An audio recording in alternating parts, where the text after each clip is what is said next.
Si Kuya Guard ay isang matatag na tao, magulang at may dangal na matanda. Para sa aming, hindi lang siya guard ng aming paaralan, kundi aming ding ama na pwedeng hingan ng tulong at iba pa.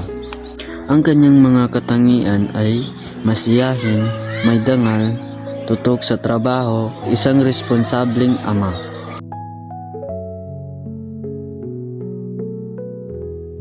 Si Papa Curly ay isang amang matapang para sa kanyang mga anak o asawa. Siya din ay isang membro ng faculty ng aming paaralan. Si Papa Curly ay isa ring ama na pwedeng takbuhan at hingan ng tulong.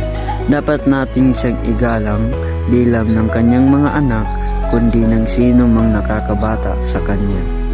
Ang mga kanyang katangian, masipag, mabait, matulungin, responsableng ama at may dangal na tao.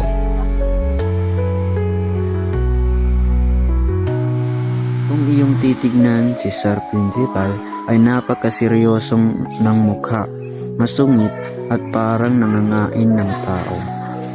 Ngunit sa kanyang isip o akida, ang kabutihan ng kanyang mga anak, which is students o kanyang nasasakupan, ang kanyang prioridad at inaalala.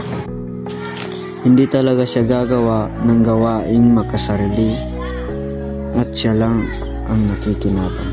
Ayaw niya ng ganon. Bagus nagsasacrifice pa siya para sa lahat ng kanyang mga nasasakupan. Ngunit konti lang ang ugaling mayroon siya na aking babanggitin sa dami ng ugaling maganda na hindi natin napapansin. Ang kanyang ugaling napansin ko o katangian na aking napansin, strikto, mabait, may dangal, matalino, seryoso sa usapang edukasyon, masipag sa kanyang tungkulin, at gwapo.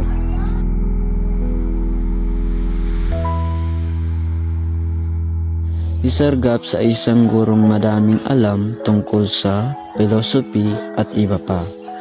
Siya ay napakalalim mag-isip at matalino basta usapang pag-aaral o edukasyon. Para siyang human Google na kahit ano ang iyong itanong ay nasasagot niya ng tama. Siya din ang pangalawang pansamantalang punong guro kapag wala si Sir Principal. Kung may usapang mahalagang bagay, hindi dapat mawawala si Sir Gaps. Ang kanyang mga katangian o ugali ay mabait, may dangal, may prinsipyo, mabait, masiyahin, matalino, masipag sa kanyang tungkulin at gwapo.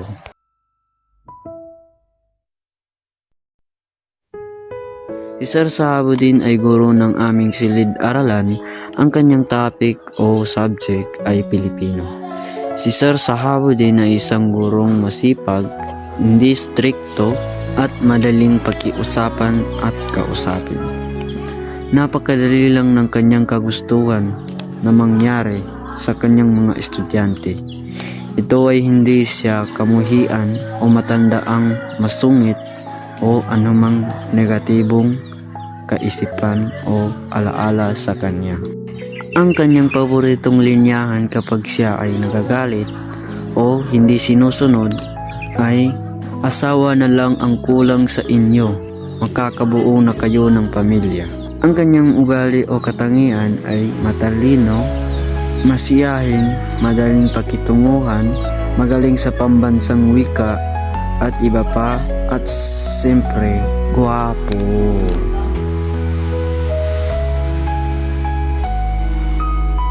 Si Ma'am Ro ay isang striktong guro. Siya ang halimbawa ng isang gurong matalino, masipag at mabait. Si Ma'am Ro ay isang gurong seryoso sa klase at masiyahin sa labas. Hindi mo ito pwedeng paghaluin na para bang mayroon siyang two character o dalawang katauhan. Ang kanyang katangian o ugali, strikto, mabait, maalaga, masiyahin, minsan sarong, cute at maganda, at madaling magalit. Si Ma'am Mina ay isang mabuting guro, strikto at palabiro minsan. Siya ay close sa kanyang mga estudyante. Siya ang halimbawa ng teacher na strikto at magaling. Pero minsan nakakainis. Ako lagi target madaya. Joke! Ang kanyang mga katangian o ugali, masiyahin, seryoso minsan, madaling magalit, mabait, at masipag. Magaling magbenta, cute at maganda.